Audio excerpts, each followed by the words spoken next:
But yes, I'm not going to present an emotional rant here. Rather, I would, share my experiences. What were the challenges? इतना ही ज़्यादा crib करेंगे चीज़ों को लेकर, चीज़ें उतनी ही ज़्यादा कॉम्प्लिकेटेड होती जाएंगी, उतनी ही ज़्यादा पेनफुल भी होती जाएंगी। और फिर मुझे ऐसा लगता है कि शायद इसका हर जाना मुझे फ्यूचर में भुगतना पड़ेगा। हाय ब्यूटीफुल लेडीज़, मुझे 6 मंथ हो चुके हैं पोस्टपार्टम, और मैं बहुत लंबे टाइम से सोच रही थी कि एक वीडियो बनाऊं, अपने रिफ्लेक्शंस को शेयर करूं। But yes, I am not going to present an emotional rant here. Rather I would share my experiences, what were the challenges, how I overcame them, what worked for me, what did not work for me, and what is my perspective for the future. So without further delay, let's begin. So the very first thing I would talk about is physical recovery, because that's the first thing that people talk about कि body में क्या changes हुए इन 6 months में। First month is very overwhelming, after becoming a mother. पहला महीना बहुत ही overwhelming होता है। इतना वेट गेन हो गया है, कैसे कम होगा। पुराने कपड़ों को देख कर तो कुछ ज़्यादा ही अजीब फील होता है कि शायद वो कभी फिट होंगे भी या नहीं, बट हो जाएंगे फिट। ट्रस्ट मी, थोड़ा टाइम लगता है फिजिकल रिकवरी में। स्पेशली जिनका सी सेक्शन होता है उनको तो कुछ ज़्यादा ही टाइम लगता है फिज़िकली रिकवर होने में, बिकॉज वो स्टेजेस बहुत ख़तरनाक हैं, उनको हील होने में बहुत टाइम लग जाता है। और जिनकी नॉर्मल डिलीवरी होती है लाइक मी, टाइम उनको भी लगता है।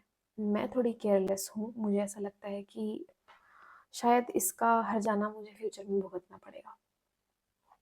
जितना ध्यान मैंने खुद का प्रेगनेंसी के टाइम में रखा, उतनी ही लापरवाह मैं उसके बाद हो गई। ऊपर से मेरी नॉर्मल डिलीवरी 1 हफ्ते 2 हफ्ते बाद ही, मतलब नॉर्मल चलना फिरना तो तुरंत ही शुरू हो जाता है। 1-2 हफ्ते बाद ही मैंने काम करना शुरू कर दिया था। Like I join my office.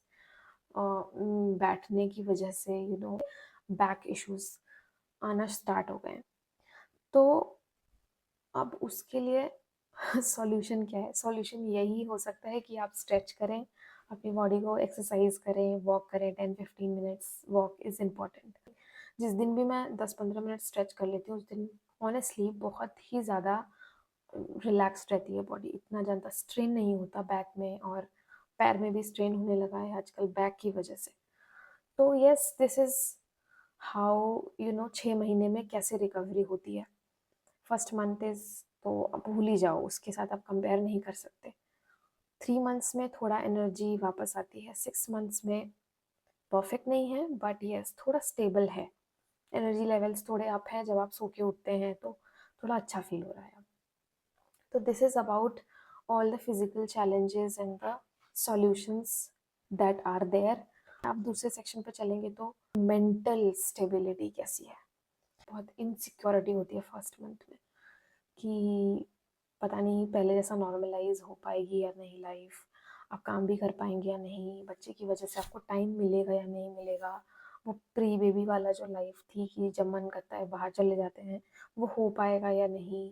बहुत था। मेरे तो इतने ब्रेकडाउन्स हुए हैं कि आई कांट इवन काउंट, बेवजह 2 मिनट के लिए।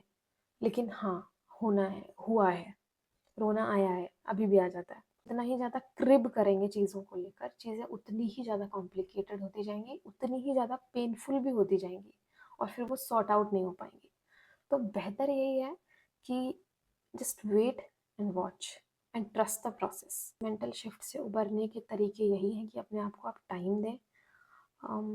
कहीं ना कहीं तो आपको बाउंड्रीज सेट करनी पड़ेंगी।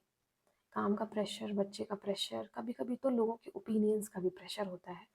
तो इधर से सुनो, इधर से निकाल दो, दैट्स द ओनली वे। इसके बाद वर्क फ्रॉम होम का जो सिस्टम है वो अब मेरा कैसा चल रहा है।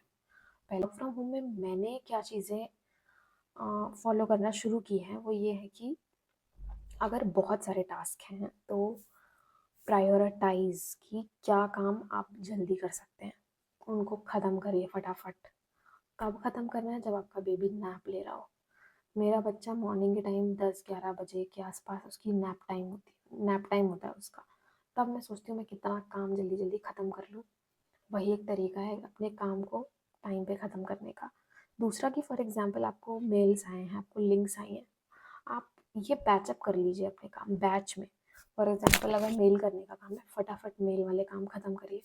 आपकी कॉल्स शेड्यूल हैं, उनको फर्स्ट हाफ में सारी कॉल्स को शेड्यूल करिए, ख़त्म करिए। वही मैं करती हूँ, क्योंकि फॉर एग्जांपल अगर मेरे दिन में 4 कॉल्स हैं तो मैं आई ट्राई कि फर्स्ट हाफ में एक बार में चारों कॉल्स में ख़त्म कर दूँ। सो आई वुड सजेस्ट कि अगर आप वर्क फ्रॉम होम मॉम हैं, बच्चे को भी मैनेज कर रही हैं साथ में और काम भी कर रही हैं, तो this is something that would really work. इसके बाद बात करते हैं कि अगर ये 6 महीने मुझे वापस से मिलते तो मैं क्या अलग करती। यही चीज़ें हैं जो मैं अलग करती। मैं अपने टास्क को ना इस तरीके से ब्लॉक करती कि वो मेरी बॉडी के लिए ओवरवेलमिंग ना हो जाए, मेरे माइंड के लिए ओवरवेलमिंग ना हो जाए। कंपेयरिंग प्री बेबी एरा जो मेरा था उससे मैं बिल्कुल कंपेयर नहीं करती। मैंने थोड़ा सा कंपैरिजन किया था, तो एक्चुअली में इम्प्रूव क्या क्या हुआ है। बेबी रूटीन सबसे पहले मंथ में 4 5 6 बार भी उठता था मेरा बच्चा दिन रात में दूध पीने के लिए, जिसकी वजह से मेरी नींद पूरी नहीं होती थी। अब तो मेरे डार्क सर्कल्स भी थोड़े कम हो गए ना, आई एम वेरी हैप्पी, क्योंकि एट अ स्ट्रेच मैं 7 घंटे 8 घंटे सो पा रही हूँ। बीच में 1 2 घंटे 1 2 बार उठना पड़ता है, because I still have to feed my baby.